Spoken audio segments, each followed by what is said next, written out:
The sound of footsteps emerged, women balancing baskets on their heads, and the calls of the shopkeepers spread a familiar, ordinary commotion. It was the commotion of life, of labor, and of hope. In that same commotion, on a worn-out plastic mat, sat an 18-year-old girl with her small basket of vegetables. Her name was Zara. Wheat-colored skin, her face tanned by the scorching sun, and in her eyes, the exhaustion that comes only from daily struggle. Her clothes carried nothing new. An old sheet with mended edges, and a shirt on which the stains of time had turned permanent. In Zara's basket were some rotten vegetables, some fresh, and some just for show. But with each vegetable, a hope was tied, that maybe someone would come, show a little mercy, and buy them. Like every morning, today too, she cleaned the vegetables. She dusted them with her hands and neatly arranged the spinach leaves as though waiting for a special guest. She would often say, "Bhai Sahib, I need to buy medicine for my mother. Please take this. I won't ask for more." Words that had slipped from her lips countless times. But today when she spoke, her tone carried not just softness, but also a strange fear, an unknown danger, as if she herself didn't know why her heart was trembling. The people who passed through the market knew her. An old woman often stopped by, pretending to buy potatoes, only to bless her. "Allah bless your destiny, my daughter." Some boys would just pass, laughing. But Zara never raised her gaze. Today, however, was different. Today, her heartbeat raced, as if something was about to happen. Maybe it was unfinished sleep, or maybe an unseen shadow was hovering near her. Just then, from the other side of the market, a simple man entered. His clothes bore no grandeur, no protocol, yet his gait was such that even the earth seemed to recognize his footsteps. His eyes paused on every face, tested every tone, then moved on. Slowly, he was walking toward Zara. In that crowd, she was just a small target, unaware that someone had already begun watching her. Zara adjusted her scarf on her forehead again, placed a faint smile on her lips, and said, "Bhai Sahib, this spinach is fresh. Very good. I need to buy medicine for my mother. Please take it from me." But this time, the listener was not a buyer. He was something else. Zara had no idea. But at that moment, the door of her life had opened, one from which return was no longer possible. That morning, in that market, a silent storm was brewing, and at its root was that vegetable basket upon which Zara and her chest had built their entire world. Burkina Faso's president, Ibrahim Traoré, was always known as a man of unconventional decisions and deep self-confidence. No deception could hide from his eyes, and his heart was attuned to the pulse of the land. But today was special. Just hours earlier, in a secret meeting, he had received shocking news. A dangerous web was spreading within the country, and perhaps the enemy's last agents were still free. That was why, without telling anyone, he removed his uniform, put on plain white clothes, smeared a thin layer of dust on his face, and disguised himself as an ordinary citizen before heading to the market. 2 intelligence officers accompanied him, keeping their distance to protect him, though no common eye could sense their presence. Ouagadougou's market carried its usual flow. But Ibrahim's eyes were searching for something else, some overlooked clue. He stopped at every stall, asked the prices of vegetables, talked to people about their work, and kept searching for signs of danger hidden behind the veil of cheap goods. Then his eyes fell on the corner where Zara sat.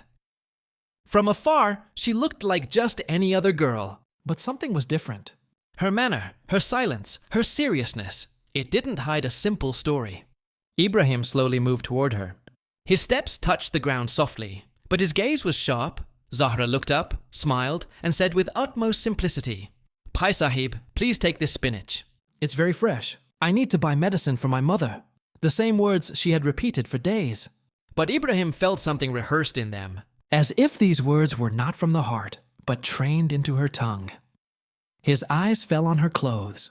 A clean sheet, yes, but not quite like the worn ones of daily use.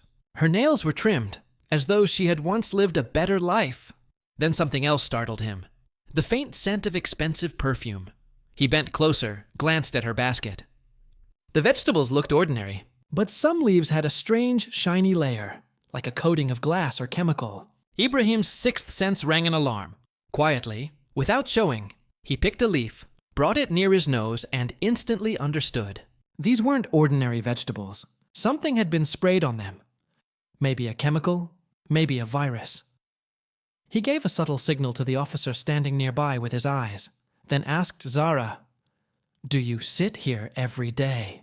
Zara answered innocently, "Yes, it's been a year. This is the only way for my mother and siblings."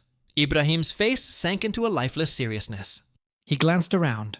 People were busy in their own routines.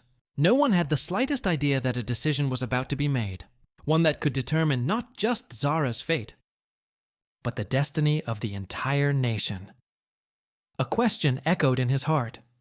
Was this girl truly an orphan?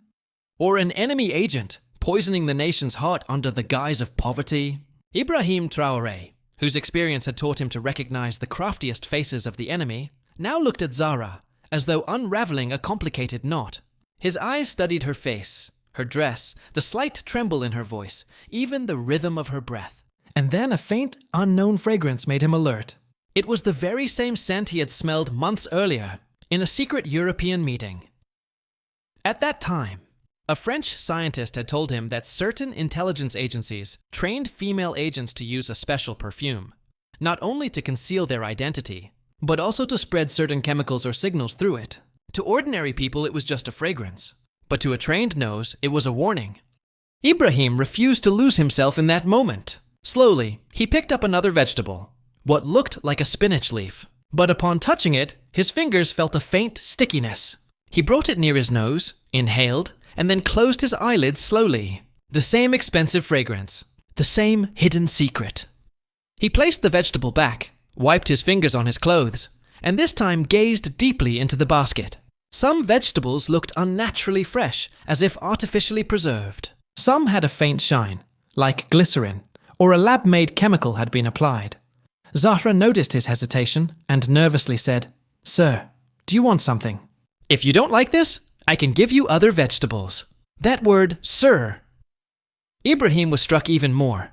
A poor vegetable seller who called everyone Bhai Sahib or Chachaji all day. Why suddenly say sir? As if she knew this was no ordinary man, Ibrahim remained silent.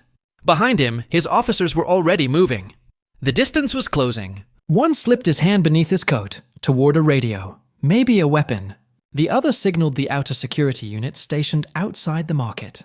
People were beginning to gather around. Zara sensed the shift in the air. She once again pleaded in a soft voice, "These are all I have left. My mother really is ill." For a moment, Ibrahim Traoré's heart wavered. As a father, as a human being, he wanted to believe he was wrong. But his experience, his knowledge, and above all, his sixth sense called to him, no.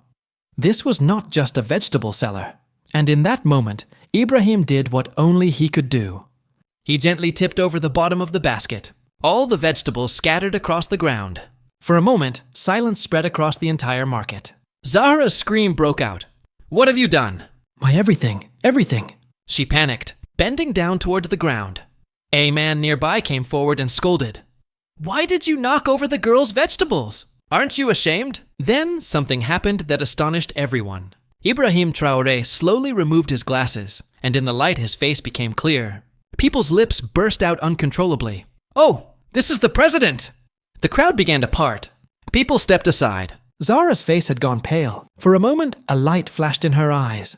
The look that comes only when someone realizes they have been exposed. The next turn of the story had begun. What was running through Ibrahim Traoré's mind then went much deeper than overturning a basket or frightening a girl. A picture kept flashing in his memory. The same picture he had seen only a few hours earlier in an intelligence room. That room was in the capital's defense center, where entering required 3 biometric scans and 2 intelligence codes. Only 6 people had been present at that meeting. The president, the head of national intelligence, the army chief, a virology expert, and 2 cybersecurity officers. Seriousness lined every face. And on a large screen in the middle of the table, a map glowed. Burkina Faso's sensitive installations, red zones, and a single black dot that held everyone's attention. The cyber chief had reported, "Sir, we are confident that 3 Israeli agents have been active inside the country for the last 6 months. Their mission is not only to collect information, but to sabotage our nuclear research institute." The president asked after a moment, "Are they ordinary spies?" The national intelligence chief replied in a low tone, No, sir. These are deep action entities. They are trained not only to gather intelligence, but to erase. Themselves and clear evidence. They showed footage of 2 agents, 1 man and 1 woman, who had been seen near a military installation in the northern city last week. Their behavior was highly suspicious, and after a few days of surveillance, they were arrested. But when they were placed in the interrogation van, there was a sudden explosion inside. Small but extremely dangerous. Both agents were dead. The backs of their heads were blown apart, and the security officials sitting with them were gravely wounded. There had been no gunfire, no external attack. Investigation found that a special micro device had been hidden in their teeth. When bitten, it released an internal chemical that immediately destroyed the brain. It was not suicide. It was an intelligence-style self-cleaning.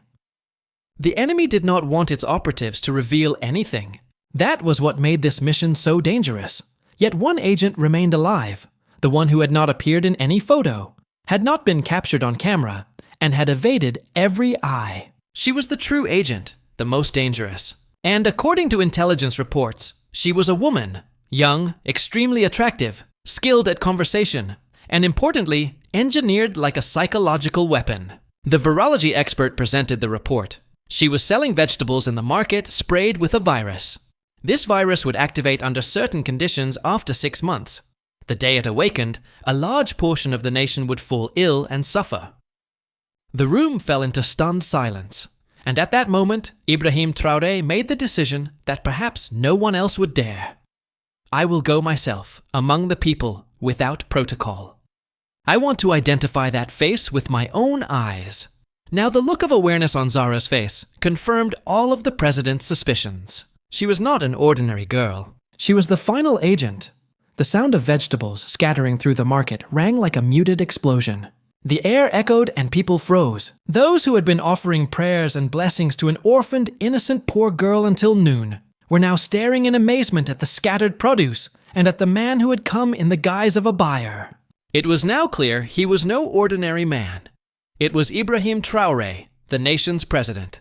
Zara, whose face had earlier held fear, in a single moment seemed to turn to stone.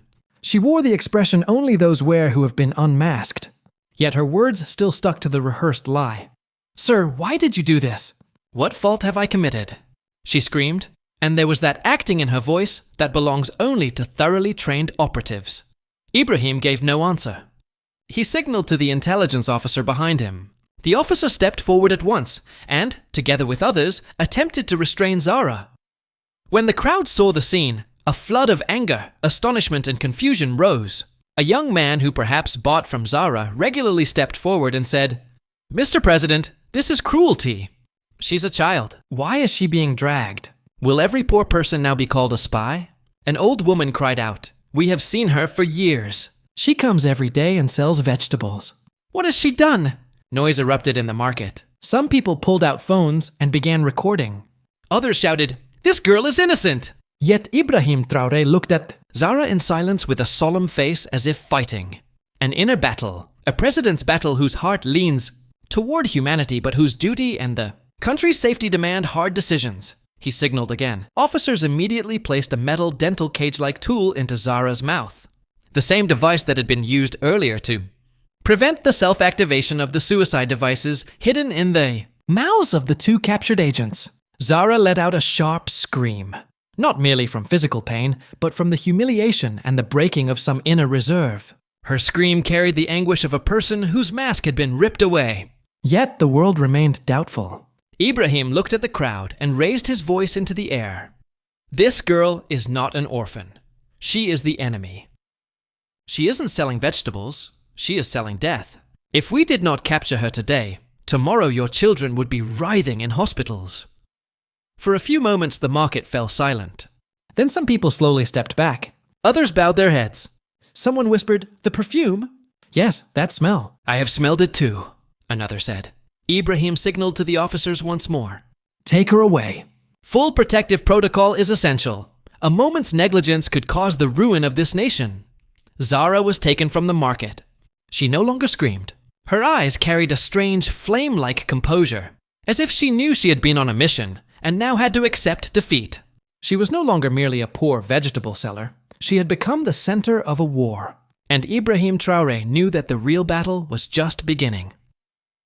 As Zara was being led away in custody, the market's atmosphere at first remained still, as though someone had stopped everyone's breath.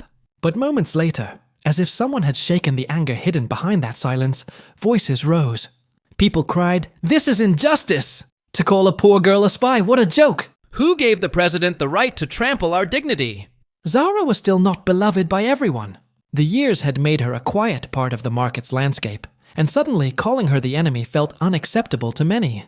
A young man, perhaps a university student, shouted, "We need proof! This theatrical treatment won't do. If she is truly guilty, let a court decide." The crowd's mood was slipping out of control. Some people began moving toward Zara, as if to free her. A woman who had once bought vegetables from Zara placed her hand on her chest and said, "My child ate a cucumber from her basket. Is my child also in danger? Will someone tell us anything? Or are we to be left as spectators?" The situation seemed to be spiraling. The two plainclothes officers who had accompanied the president sprang into action.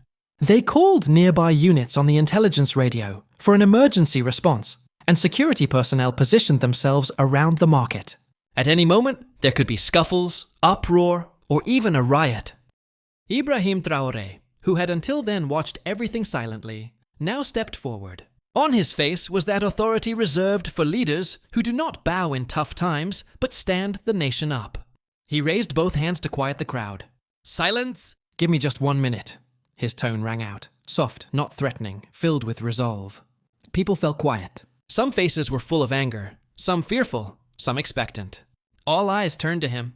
Ibrahim breathed deeply and said, "You all know me. I am not the president who watches you from a container.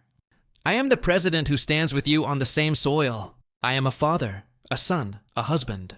The tears of every orphan girl pain me. But if I see that same look in your eyes that I saw in that girl, if I smell that scent that comes from a military lab virus, will you remain silent?"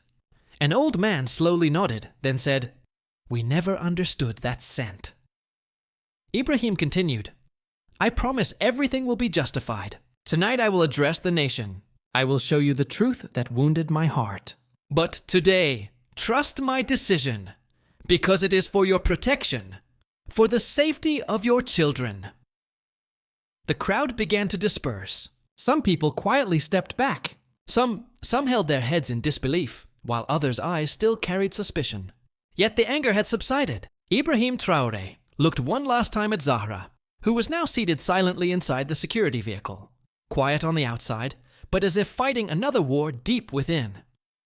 This was not merely the battle of a marketplace. It was the battle of a nation's trust, of the enemy's cunning, and of leadership's patience.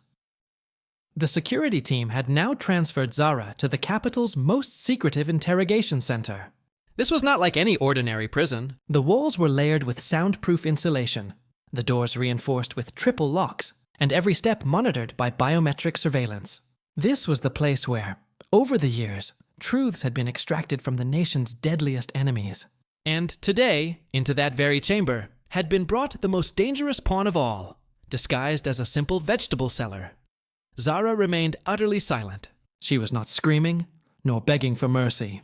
The fear that once flashed in her eyes at the marketplace was gone. On her face now rested a calm, steady, yet strangely content smile, as if she knew her mission had already been accomplished. Experts from the Cyber Intelligence Unit began their first phase of examination. They scanned her face, ears, jaw, and teeth. She was sedated, and a special machine was used to verify every piece of metal hidden inside her mouth. Within moments, the alarm sounded. A tiny metallic chip was discovered, embedded beneath a tooth in her left jaw. The exact same kind of chip that had been found in the mouths of two male agents who, only days earlier, had activated their suicide devices after capture and perished instantly. Surgeons immediately performed an operation. The chip was removed and transferred under strict security protocols to a laboratory. Inscribed on it in minute lettering was a serial code, G. Mizrahi, 37, a designation linked to specialized units of the Israeli intelligence agency known for biological attacks. President Ibrahim Traoré was alerted at once. He rushed into the meeting room. His face bore not the joy of a victor, but the quiet fatigue of a soldier. "Is this the chip?" he asked. The intelligence chief nodded. "Yes, Mr. President. Had we been even a few moments late, she would have destroyed herself, and with her, many of our secrets. Ibrahim drew in a long breath. And its purpose? He demanded. A leading virologist responded. This device was not merely for suicide. It contained a trigger. The moment it detected a particular sound, the chip would activate on its own. If, in the marketplace, a signal, a melody, or even a sound wave had reached her, Zara would have died instantly, and we would never have reached the truth. Now the time had come to bring Zara back to consciousness and conduct the first formal interrogation. When she awoke, the tiny metallic chip lay on the table before her, small, gleaming, lethal. Zahra glanced at it for a moment, then turned her eyes away.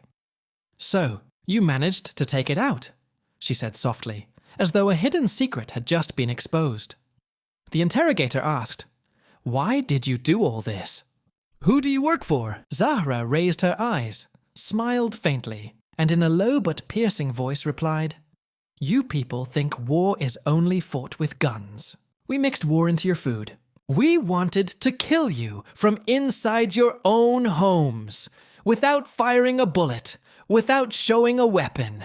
The room fell into absolute silence.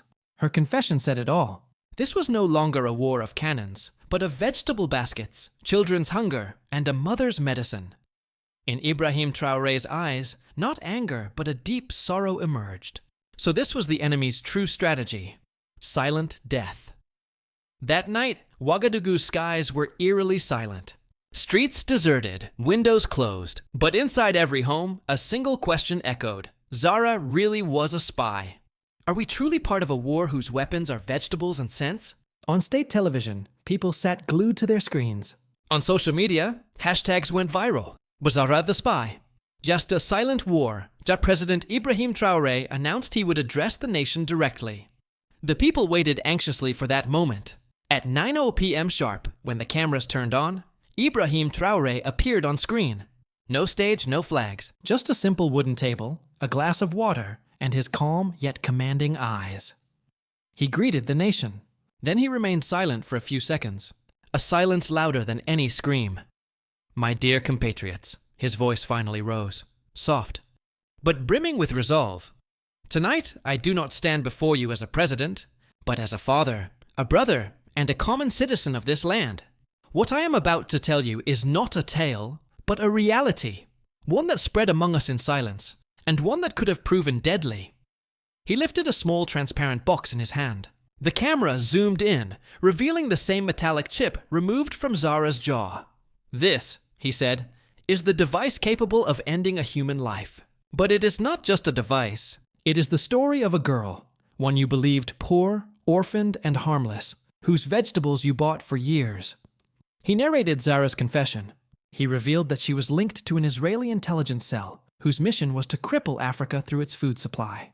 Her basket of vegetables carried a virus, sprayed onto them in a way that, once consumed, would slowly infiltrate the body, spreading within 6 months, leaving people ill one after another. Faces across the nation paled. The same people who all day had thought Zara innocent now swallowed the bitter truth in silence. We have already lost 2 other agents, Traoré continued, for they carried the same device in their mouths. The moment we arrested them, they destroyed themselves. He paused, leaned forward, and held up a paper. This is the list of households that purchased vegetables from Zara. We have sanitized every home. Samples have been collected. Emergency health teams are already in contact with the families. On screen, his face sank deeper into grief. My people, we must understand now. Wars are not fought with bullets alone. Today, the enemy has entered our tables, our plates, our very fragrance. We must awaken, and this time, we already have. Finally, he uttered the words that sent tremors across the nation. Tonight, we have unmasked one enemy. Tomorrow, we will unmask them all, those hiding among us in countless disguises. Africa will no longer remain silent. That night, across Burkina Faso, television stayed on. People sat frozen long after the broadcast ended. And a single question haunted every mind. If Zara was not who we thought she was, then how many other poisons still surround us? By morning, the news had swept not just Burkina Faso, but across Nigeria, Mali, Ghana, Senegal, and Chad. Citizens, intellectuals, journalists, and analysts all reacted fiercely to the revelation. Internationally, global news channels lit up. BBC, Al Jazeera, France 24, and CNN reported the story under the lens of world security. At first, Western commentators expressed doubt.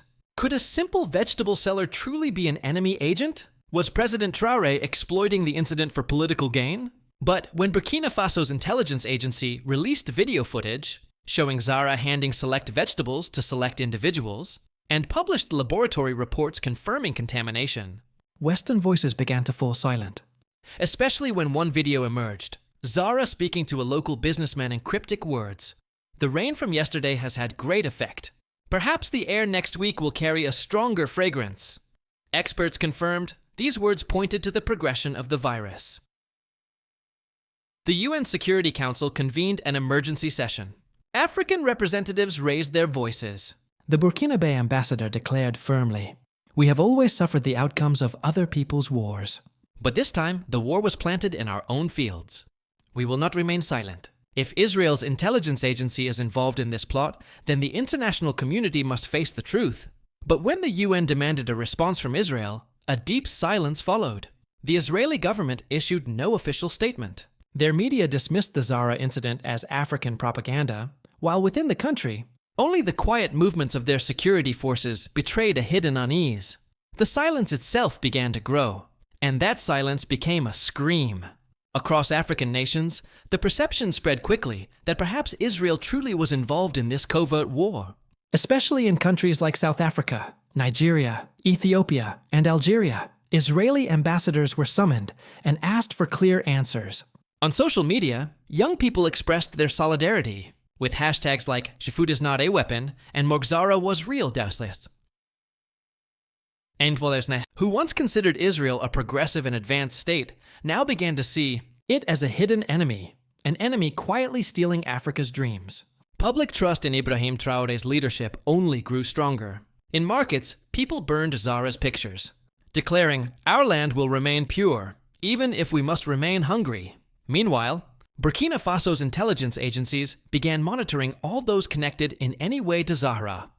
Arrests were made, and from an unfinished warehouse, they recovered the very chemical used to spray the vegetables. This was no longer about a single spy's capture. This was the first tangible glimpse of Africa's awakening.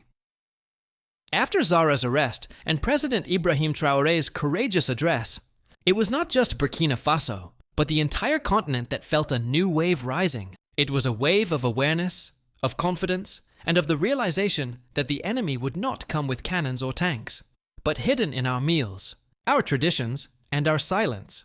Israel's silence itself now became a test. If they truly had no involvement, why were they not openly denying it? Why was their foreign ministry giving unofficial justifications to African embassies behind closed doors? Why were certain intelligence officers and military experts suddenly being recalled home? These were questions that could not be answered at press conferences, only in the shadowy politics of power. Burkina Faso's intelligence services arrested 2 more individuals connected to Zara: an Arabic-speaking man who was a lecturer at a city college, and a woman who worked as a nurse in a hospital. From their phones, laptops, and personal notes, it was proven that they were monitoring the effects of the virus, recording the symptoms of people exposed to Zara's vegetables and uploading that data to foreign intelligence systems. All of this confirmed one single truth. This was not just a covert operation, but a multi-layered, long-term strategic war. President Ibrahim Traoré was no longer merely a national leader. He had become a symbol. The West African Union unanimously awarded him the title Guardian of National Sovereignty. His speech at the United Nations left an impact not heard from an African leader in decades. "We have always been treated as the testing grounds for the world's powers. Your chemicals on our bodies, your medicines in our markets, your narratives on our televisions. But no more. Africa has awakened. We are not just raw material. We are not just buyers. We are guardians, and we are protectors."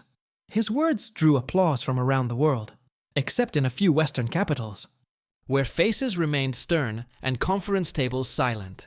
In Burkina Faso, security checkpoints were now set up in every market. Every vegetable vendor, every street food stall, every food supply line was required to undergo laboratory-level inspection. In schools and universities, new lectures were introduced under the subject of cyber-bio warfare, teaching the next generation about weapons that make no sound of gunfire. Zara was still in custody, but she was no longer just a person. She had become a file, a piece of evidence, a symbol, a reminder to future generations that when the enemy smiles, it does not always mean he is a friend. In her final days, when a senior journalist asked Zara, "If you had succeeded, what would you have done?" She paused in silence, then closed her eyes and replied, "I had already succeeded, when you could not recognize me." But she was wrong. Ibrahim Traoré had recognized her, and through her, he had awakened an entire nation. This story was not just the defeat of one enemy, but the victory of Africa's wisdom, leadership, and collective conscience. A victory that began with the apron of a vegetable seller and reached the political tables of the world. Like, share, and subscribe for more powerful true stories that the world needs to hear.